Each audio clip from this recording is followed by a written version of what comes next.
Hi everybody, my name is Melly Valencia and I'm a reporter here at the Houstonian this semester at Sam Houston State University. This semester I'm covering the death penalty and executions that happen here in Huntsville, Texas. Today I will be talking to a journalist who has the most experience in this field, Michael Graczyk. Michael has served 53 years in journalism and has been working for the Associated Press, reporting over 400 executions. Mike, how are you doing today? I'm fine, thank you. How are you? Of course. I'm doing awesome. So today we're just going to kind of have a normal conversation about your experience in the field. So I read that you came from Detroit before you moved to Houston. Is That's that correct. So how was that change for you, and did you kind of expect going into the execution field and kind of covering criminal justice here in Texas? I worked for the AP in Detroit for a little over 10 years, and Detroit was hometown. At some point, I decided I wanted to do something else or somewhere else, do what I was doing, and took a transfer promotion, however you want to characterize it, to Houston to manage the AP Bureau in Houston. Part of those duties was covering what was then known as the Texas Department of Corrections, and so this is 1983. And as part of the covering the Corrections Department, I knew I was going to be responsible for covering executions, which had just resumed in Texas the previous December, and I've been here then for everyone since then, from 1983 on. I didn't quite know what to expect. In Michigan has never had the death penalty, and so it was a lot.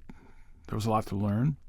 It was a very high-profile kind of assignment, given the nature of the story, and nationally, internationally, statewide. To give you a kind of a perspective, the first execution that I actually covered in 1984, I believe it was. There were perhaps 2-3 dozen TV crews outside on the administration building there over by the Walls unit. And since then, as these things have become more commonplace, the media interest has waned, particularly in this country. And I'm not quite sure, and I haven't been able to put my finger on it over the years, but capital punishment still seems to resonate a whole lot more overseas, internationally, than it does in the U.S. So there's some interest here, but on a routine basis, and I hesitate to call the death penalty routine. I don't think it is, but routine is a matter of things that happen commonplace. It doesn't have a whole lot of interest nationally here anymore, and it only attracts interest in markets where perhaps the crime occurred, or the inmate was from, or the trial may have been held there. So if you have an inmate from Dallas who is put to death, people in Houston generally don't care, and vice versa. So it is changed in that respect over the years. For sure. Whenever I went to the Stephen Nelson execution earlier this month, there was a crew from, I believe they were from Italy. They were definitely not from our country here. And I was talking with Dr. Bach, and I was like, I think it's really weird that, they're here, they're covering it. But for them, it's very interesting to see the type of turnout and whatnot. To talk about the media crews that were there was nobody there media-wise for the Nelson execution. There was a photographer for the item. I was there, but I'm a student journalist, so that wasn't... Don't diminish your role there. Other than that, there was no TV crews besides the folks from Italy. So I do think it's really interesting now how it's kind of... it is normalized here in Texas to accept the death penalty, and, it's going to happen in Huntsville, and that's just what it is. So we kind of talked about your initial thoughts about covering the death penalty. Do you think back then, did you have any goals for covering the death penalty and criminal justice? Were there any guidelines that you had beforehand? Yeah, don't screw up. Yeah. No, it's real important. Don't screw up. Take good notes. It's for me, it's important that folks realize that was not the only assignment that I was in charge of or supposed to handle. And over the years in Houston, I mean, you've got the energy industry certainly, and I did that. We've got all the hurricanes and floods and all the just the natural disaster kind of nonsense that happened, and also had pretty much all of Southeast Texas to cover, and all the stuff that happens there. I mean, we have plane crashes, bus wrecks, murder and mayhem, just the courts, and capital punishment became a part of that, but certainly a part that kind of expanded over the years just because of the interest in it. But I really think it's important to recognize that that's not the only thing I've done. Right. Yeah. Do you have any other favorite stories besides capital punishment that you've covered? Oh wow! I've done a lot of sports. That was fun. Feature stories. I mean, you get to as an AP reporter, you get to meet people and see things certainly out of the ordinary. I was thinking not too long ago that I've written stories from planes, boats, trains. I got to fly the Goodyear blimp. Really? When it was based out in Spring for a couple of times. And just so much stuff. Crawl around inside the Alamo, go through caves, all the Texana, all around Texas, actually. In later years, my area kind of expanded to include the entire state. To go out to West Texas is just terrific. I don't know that I'd want to live there, but to go That's there. Where I'm from, is West Texas. Well, but to wander around and to see everything, to go down to the valley and out to West Texas and wander around the Big Bend, it's just, those are fun things to do. I did a travel piece, spent 3 days on a raft going down the Rio Grande with a guy who does what they call gourmet raft trips. And it was a chef out of San Antonio who cooks gourmet meals on the river while you're out in the middle of Big Bend National Park. And so I got to do that for 3 days. I was out in West Texas.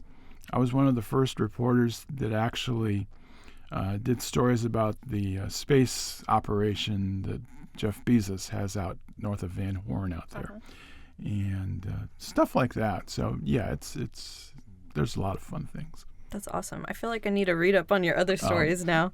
Do you think that your legacy as a journalist, do you want to be remembered as the capital punishment reporter, or do you want to kind of just be memorized as I was a journalist, I worked for AP?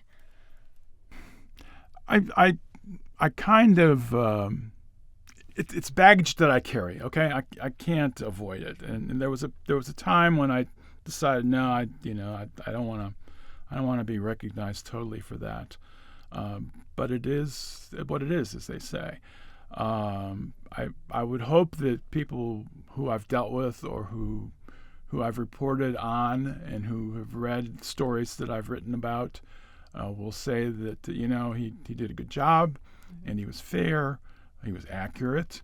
There are times you mess up. Certainly, nobody's perfect, but I guess more than anything that I was fair in what I did. Right, for sure, and that's one of journalism's top qualities. You need to be fair, you need to be accurate, and one of the things I wanted to ask you was, me as a young journalist, going to the Nelson execution, I wasn't even in the Walls unit. I was outside, and I definitely felt a lot of emotion. I felt everybody's feelings that were there.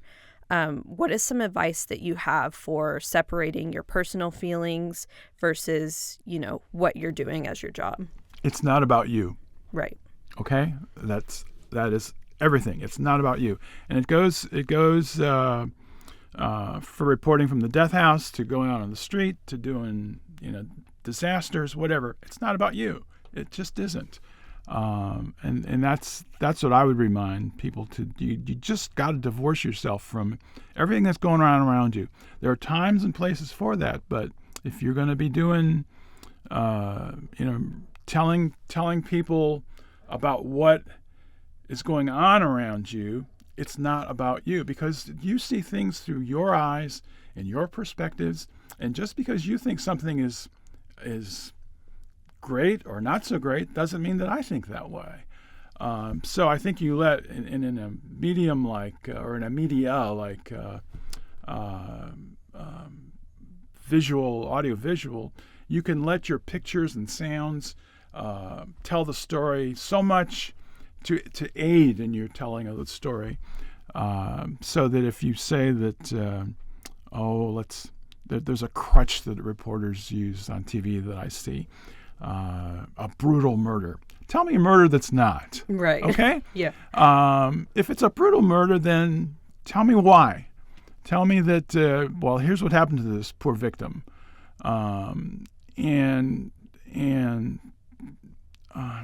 Things like home invasions. It's a burglary. It's a break-in. I have great...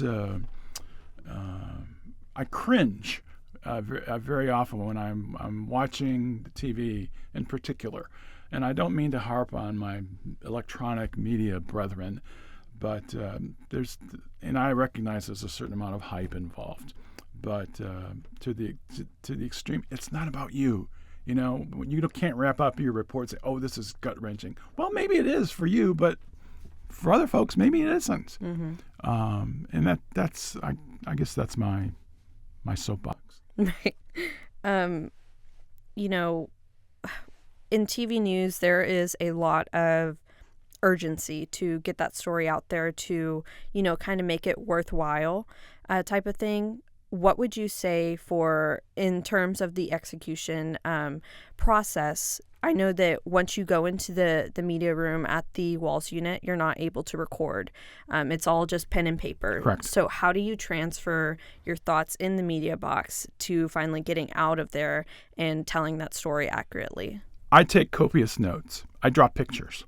I take in a legal tablet with me, and I take all kinds of notes, draw pictures of the inmate on the gurney. I draw a map for myself of where all the people are standing, what they're doing. And that includes not only the people involved in the actual administering of the execution, but those of us who are witnesses. So if I go through my notes when I come out of the chamber, I can point to, this person did this or this person did that. It's gotten a little more complicated over the years because there are different elements that have been added into the process, where we now have a spiritual advisor who is allowed to come in and actually have physical contact with the inmate. That's relatively new. There was a time when there were only witnesses for the inmate years ago, and now we have witnesses for both the inmate and for the representing the victims. So the chamber, and I don't know if you've ever been in there, but it's divided into essentially two rooms for witnesses. And one side of the chamber is for witnesses who are somehow tied, related to the inmates. And the other side are witnesses who are related to the victim or victims in the case. And of the reporters who are assigned to be the pool reporters, the up to 5 of us who go in, we are split. So a couple of us will go on one side, a couple of us will go on the other side, and when it's all over, you can kind of compare notes.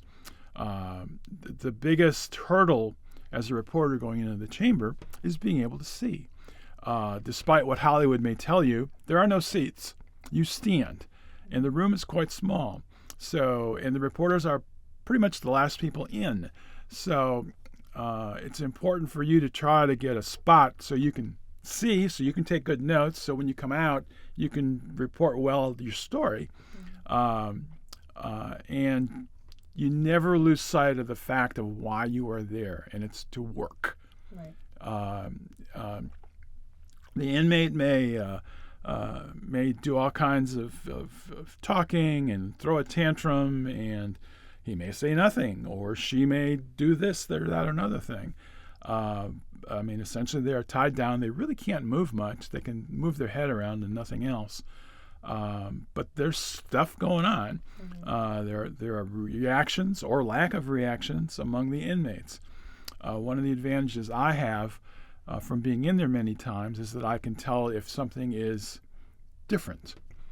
So if you were in there for the first time, and let's say the needle popped out of the guy's arm, which has happened twice, you might think, well, this is kind of a regular occurrence. Well, it's not.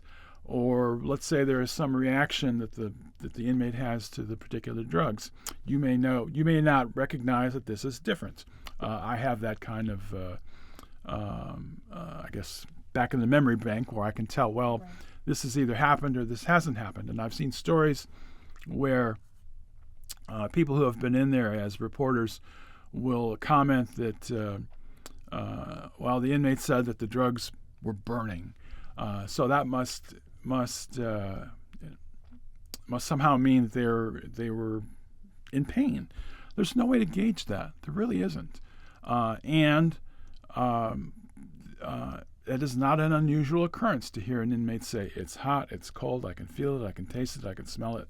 And so I have that advantage in that I have seen these a number of times, so that when I come out and do my reporting or write my story or phone in the details to an editor or do a pool report from the steps out there, then I can say that, well, he said that it was burning, but it's not an unusual reaction, that we've seen this before.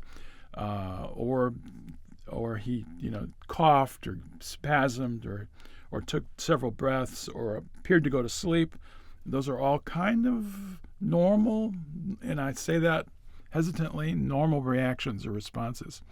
But for some folks who may have been in there for the first time, they may jump to a conclusion that, this is something went awry when it really hasn't. Right. So I think it's just important to keep things in perspective. And again, it's not about me. I may, and that's not to say that there haven't been things happening in there that take you aback. I've walked in there a couple of times now, and I remember the first time there was an inmate by the name of Bob Black, who and I strolled in, and I knew him because I had interviewed him, and he goes, "Hi, Mike, how you doing?" I did not anticipate. I did not expect somebody to address me by right. name in the chamber. And that's happened a couple of times now. So those things will throw you for a loop. So I know that one of your goals is to interview the inmates before their execution date. Do inmates typically want to take that opportunity from you to get interviewed? Or is it, sometimes they just want to stay quiet? Yes and no. And I retired now. It's been since late 2018. So I don't do that. I no longer do that. Mm-hmm. I wish I could, and I would like to, but it's just not part of the program anymore. I think it's important to at least give a condemned inmate one shot at telling his or her story. So I always put in the request. It was up to them whether they chose to agree or not to agree. Some did, some don't. Sometimes, again, my history will come back to haunt me in that inmates will decide that, well, if you've been part of this process for so long, you must be part of the machine, so to speak. I'm not talking to them. And they won't. They refuse. Or sometimes they'll play games, and you'll make the request. They'll agree to talk to you, and you go up to Livingston at the Polunsky unit, and they do something that's called a VR, verbally refused. So you make the trip, and they said, "No, I'm not going to talk to you." I remember going in there once where an inmate did decide he wanted to speak with me, and we sat down, got set up. The inmate sat down, and they're in a cage essentially. It's just a little cubicle, right, almost like a little phone booth, and there is a phone in there, and there's a small steel stool, a round stool that they sit on. And I walked in, sat down, he sat down, and we're talking through glass on a phone, and he saw who I was, and he told me that he was going to talk to me, and then he in obscene words told me something that is anatomically impossible. And spun around on the stool and refused to have any more context. He knew who I was. I'd covered his trial. Fine, that's fine.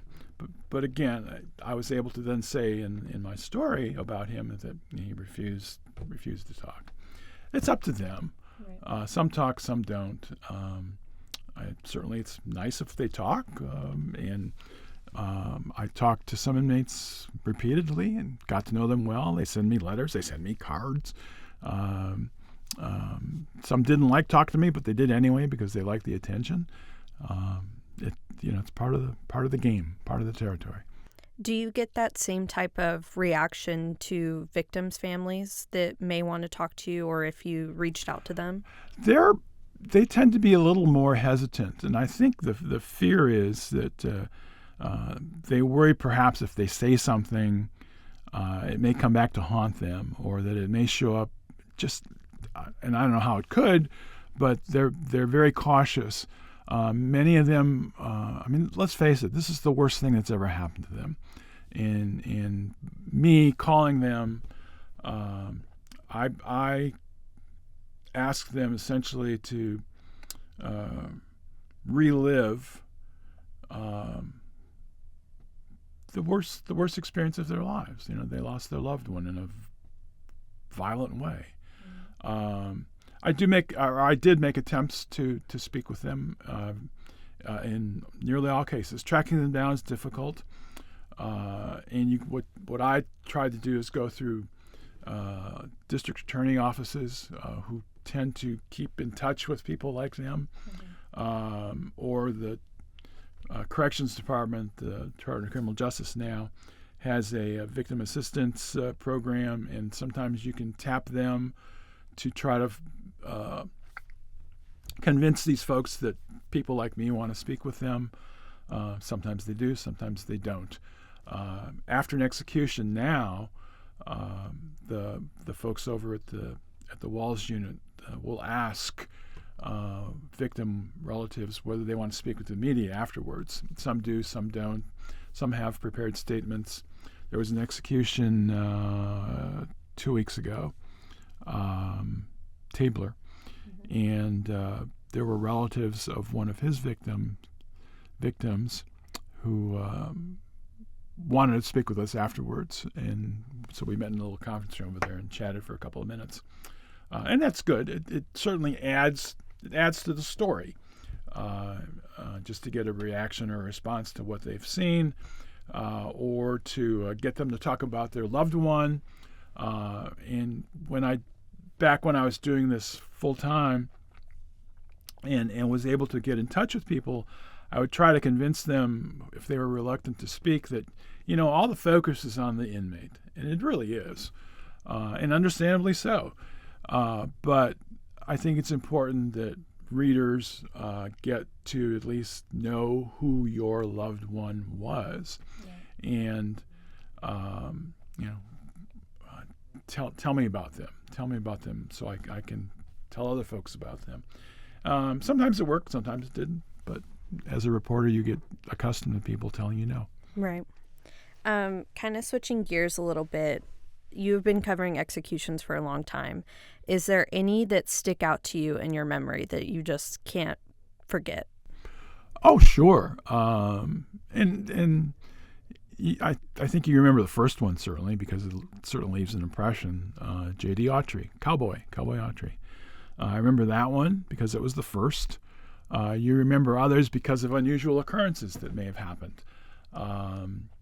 the needle popping out, or somebody saying hello to you from the gurney. There was one guy who had hidden in his mouth, who knows how long, a handcuff key. And when he was asked to make a final statement, we were watching, and something's coming out of his mouth. And it was a handcuff key that he had hidden in there all day. You remember those kinds of things? Mm-hmm. The rants and the raves of inmates who in their final statement just went ballistic, mm-hmm. Or some of them praise, some of them sing songs. I remember, and the one I guess the one that I reflect on the most is, trying to think of his name now. It escapes me. He sang "Silent Night" as his part of his final statement when they started the drugs, and Nobles is his last name, I believe. And people ask, and there's a real curiosity about death. Let's face it, mm-hmm. And most people don't get to see someone die, and I recognize that. So they will say, well, what's it like? Or how long does it take for the drugs to take effect? And so I will tell them, sing the song "Silent Night" to yourself, and you get to the verse, "Round yon virgin," and that was it. That's when he stopped. And the drugs are a little bit different now. They use a sedative called pentobarbital. Back when this one occurred, Jonathan Nobles, it was I think it was what we called the 3-drug cocktail. Mm-hmm. But it's pretty close. But that one sticks with me. And like if I'm at church on Christmas Eve or Christmas Day, and the choir and everyone is singing "Silent Night," and they're thinking of the joy of the season, it's me that is thinking of Jonathan Nobles. Mm-hmm. That's really impactful. I feel like I'm gonna think about that now. You'll think when Christmas comes, and I talk to groups, and I've told the story to some groups, and I say, if you may remember nothing else that I've said, but I guarantee you that someone here, coming around Christmas, if they're in church and they hear "Silent Night," you're gonna think Jonathan Nobles. Yeah, I already know his name. Yeah. It's in my head. Okay, my final question to you is: do you think that the public, what do you think that they don't fully understand about executions, or what do they not want to understand about capital punishment? What do they? Tell me that again. What do they? So what does the public choose to not fully understand about capital punishment? I don't know. And that, I guess the response to that would vary from state to state, because states do it differently. Right. And the problems that some states have encountered have been pretty significant, mm-hmm. As opposed to what has or has not happened here in Texas. And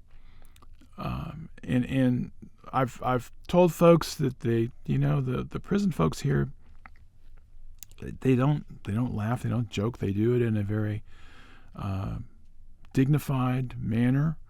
Mm-hmm. And some capital punishment opponents will fire back at me and say, well, the reason they do it in such a efficient manner is because they've done so damn many of them.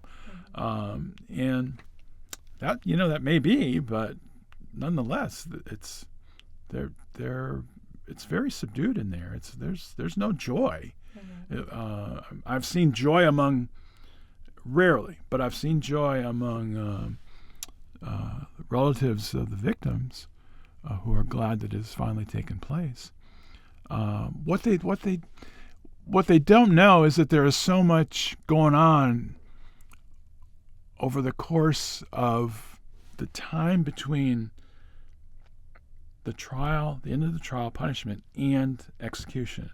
And what people don't realize is all the legal mechanics that are going on in that time, right. Multiple appeals. Now, the people who are relatives of victims, they're very aware of it, because there may be an execution date set, the inmate gets a stay of execution, and we start the process all over again. So they're aware of all the ups and downs and the length of time that it takes.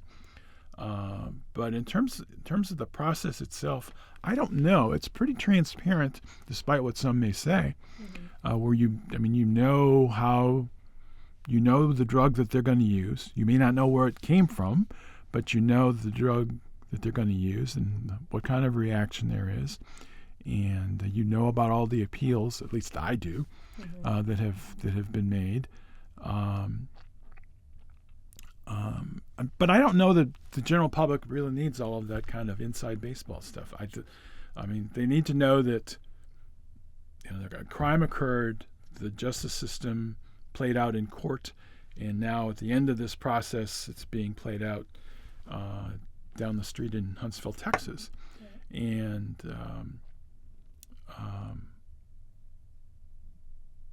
other than that, I don't know what they should know. I know way back when I talked to inmates who decided that, or who said that, we ought to do these at high noon and home plate at the Astrodome, just so people can see.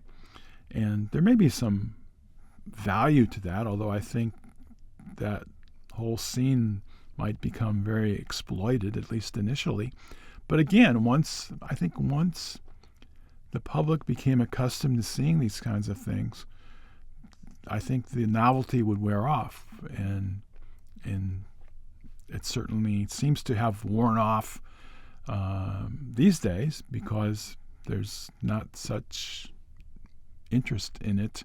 You don't see it on TV. You don't read about it a whole lot in the paper. I may write 600 or 800 words in a very lengthy story detailing the case, but the reality is in the newspaper, for those folks who still read it, it may wind up, a 3-inch brief. You can go online and look, and the entire story will be there. There's certainly a lot of people who have interest in it if you judge by the comments in stories or from stories, but I don't know what else there is to, what they want to know or what they may need to know. It's very, very, at least here in Texas, it's done, I think, with dignity and with it's carried out properly under the law. Right, for sure. Is there anything else you want to leave with our viewers? Any words to aspiring journalists? I know that for me, that would be really helpful. In general, don't ask a question, how do you feel? Yeah. Oh man, that question drives me up a wall. How do you feel? How do you feel? How do you feel? Find another way to do it. Don't ask how you feel. I taught journalism at the University of Houston some years ago, and I threatened my students, do not ask that question. And I don't know if it worked or not, but especially to victims' families. Yeah, your house just burned down and your dog died in the fire and all your stuff is gone. How do you feel? Well, how do you think I'm supposed to feel? Yeah. Come on. Yeah. Well, Mike, thank you so much for coming to talk with me today and kind of giving me insight into what I can expect as a journalist. I kind of hope that at some point this comes back where, I can look back in my college years and be like, oh, yeah, I used to cover, capital punishment. I talked to Mike type of thing. But thank you so much for coming today. Well, thank you for inviting me. Of course. My name is Melly Valencia, and you have been listening or watching to The Houstonian. We'll see you next time.